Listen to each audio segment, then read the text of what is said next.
मैं आप लोगों को the marriage of true minds पढ़ाने वाला हूँ, जो कि विलियम शेक्सपियर के द्वारा लिखा गया एक सोनेट है। और शुरू करने से पहले मैं सबसे पहले विलियम शेक्सपियर के बारे में कुछ बतला दूंगा। William Shakespeare 1564 to 1616, the greatest poet and playwright in English. ये इंग्लिश लिटरेचर में बहुत ही महान कवि और प्लेराइट माने जाते हैं। प्लेराइट कहते हैं नाटककार को।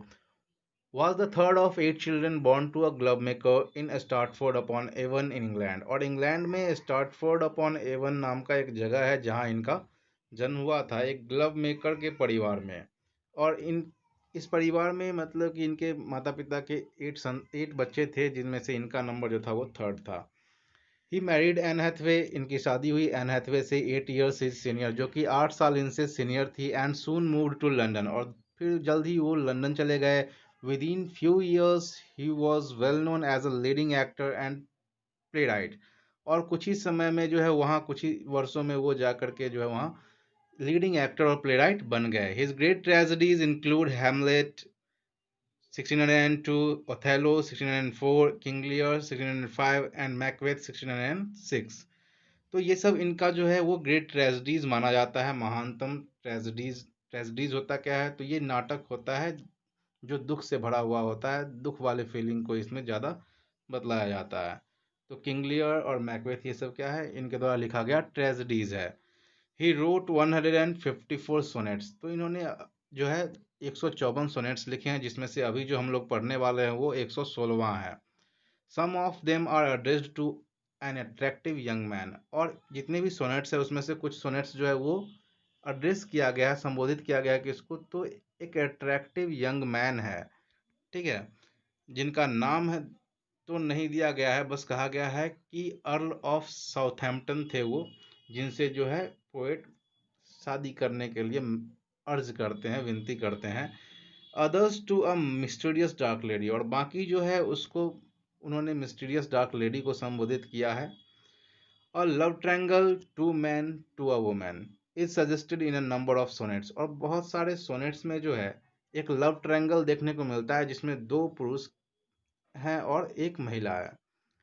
The marriage of true minds is 116th sonnet which defines the nature of true love. और ये जो है 116वां सोनेट है जो डिफाइन करता है किस चीज को? तो जो ट्रू लव होता है उसके प्रकृति को डिफाइन करता है कि वो कैसा होता है। तो चलिए शुरू करते हैं। तो गौर से समझिएगा। Let me not to the marriage of true minds admit impediments. Love is not love, which alters when it alteration finds, or bends with the remover to remove। यहाँ गौर से समझिएगा, जो पहला लाइन है लेट मी नॉट, इसको आप एक साथ रखिए और एडमिट को एक साथ। तो लेट मी नॉट एडमिट, मुझे ये चीज एडमिट नहीं करने दे, मतलब कि ये मुझे मानना जो है स्वीकार नहीं है कि जो मैरिज होता है ट्रू माइंड्स का, यहाँ ट्रू माइंड्स का जो मैरिज है वो ट्रू लव को रिप्रेजेंट कर रहा है। तो उसमें इम्पेडिमेंट्स क्या होता है? तो एक बाधा होता है, तो उसमें कोई बाधा आए तो यहाँ पोएट कह रहे हैं कि वो इस चीज को एक्सेप्ट नहीं कर सकते हैं कि जो ट्रू लव होता है उसमें कोई बाधा आए, कोई परेशानी आए। Love is not love which altars when it alteration finds.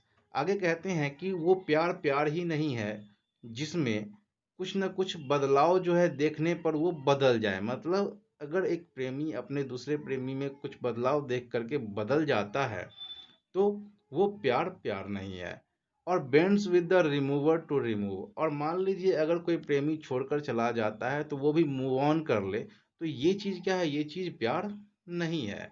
अब इस स्टंजा को एक साथ मैं बोलूं तो पोएट कह रहे हैं कि वो इस चीज को स्वीकार नहीं कर सकते हैं कि ट्रू लव जो होता है उसमें कोई बाधा आए, और वो प्यार प्यार नहीं होता है जो अपने प्रेमी को देख करके बदल जाए या उसमें कुछ बदलाव आने पे वो भी बदल जाए। आगे कहते हैं अगले स्टंजा में, oh no it is an ever fixed mark. अब एवर फिक्स्ड मार्क क्या होता है? जो हमेशा फिक्स्ड रहे, उसमें कोई हलचल नहीं आए, जो हमेशा टिका रहे।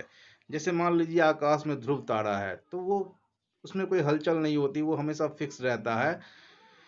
दैट लुक्स ऑन टेम्पेस्ट, मतलब तूफान भी अगर आ जाए तो तूफान में भी आप जो है उस तारे को देख सकते हैं। एंड इज नेवर शेकन, और उसकी लाइट जो है वो हिलती नहीं है, टिमटिमाती नहीं है, वो लगातार चमकते रहती है। It is the star to every wandering bark. अब यहाँ पे बार्क का मतलब होता है नाव, तो ये वो स्टार है, मतलब कि यहाँ पे स्टार किसको कहा जा रहा है, ट्रू लव को, ठीक है। तो जो ट्रू लव है वो उस स्टार की भांति है जो क्या करता है, तो मान लीजिए कहीं समुद्र में कोई नाव भटक गई है तो उसको रास्ता दिखाने का वो काम करता है। तो भटके हुए को जो है रास्ता दिखाने का काम कौन करता है, तो ट्रू लव। आगे कहा गया है हुज वर्थ अननोन, जिसका वैल्यू क्या है, अननोन है। Although his height be taken, लेकिन ये चीज कहा जा सकता है कि उसके हाइट को नापा जा सकता है। आगे कहा गया है लव इज नॉट टाइम्स फूल। इसको गौर से समझिएगा, यहाँ फूल का मतलब हो गया गुलाम। प्यार जो है वो किसी टाइम का गुलाम नहीं है, उसके ऊपर टाइम का कंट्रोल नहीं होता है। Though rosy lips and cheeks within his bending sickles compass come. ऐसे होता क्या है, तो जो रोजी लिप्स होती है, गुलाबी लिप्स है या चिक्स हैं, ये सब भी जो है समय के साथ क्या होता है, तो बर्बाद हो जाता है, खत्म हो जाता है। लेकिन आगे कहते हैं लव अल्टर्स नॉट, कि प्यार जो है वो नहीं बदलता है, भले ही आपके चेहरे की जो खूबसूरती है वो बदल जाए, लिप्स का जो कलर है वो बदल जाए, गालों का कलर है वो बदल जाए, लेकिन प्यार नहीं बदलता है। With his brief hours and weeks, किसके ब्रीफ आवर्स और वीक के द्वारा, तो टाइम के, मतलब टाइम जो है वो आपके बाहरी खूबसूरती को जो है वो कंट्रोल कर सकता है, उसको बदल सकता है अपने अकॉर्डिंग, लेकिन वो आपके अंदर का जो ट्रू लव है उसको नहीं बदल सकता है, चाहे कितना भी समय जो है लग जाए, वो नहीं बदलेगा। But bears it out even to the edge of doom. और यहाँ पे बियर्स इट आउट का मतलब हो गया टिका रहना, मतलब कि ये टिका रहता है कब तक, तो एज ऑफ डूम, डूम के एज तक, मतलब डूम्स डे का मतलब हो गया कयामत का दिन।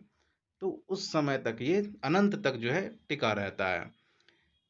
It this be error and upon me proved. आगे जो लास्ट कुपलेट है स्टंजा, इसमें बतलाया गया है कि यदि ये गलत होता है, मतलब अभी जितनी भी बातें इन्होंने बतलाया वो गलत होता है या इनको गलत साबित कर दिया जाता है पोएट को किसी के भी द्वारा, तो ये कहते हैं आई नेवर रेड, तो मैं मान लूंगा कि मैंने कभी कुछ लिखा ही नहीं, nor no man ever loved, और ना तो किसी ने कभी प्यार किया।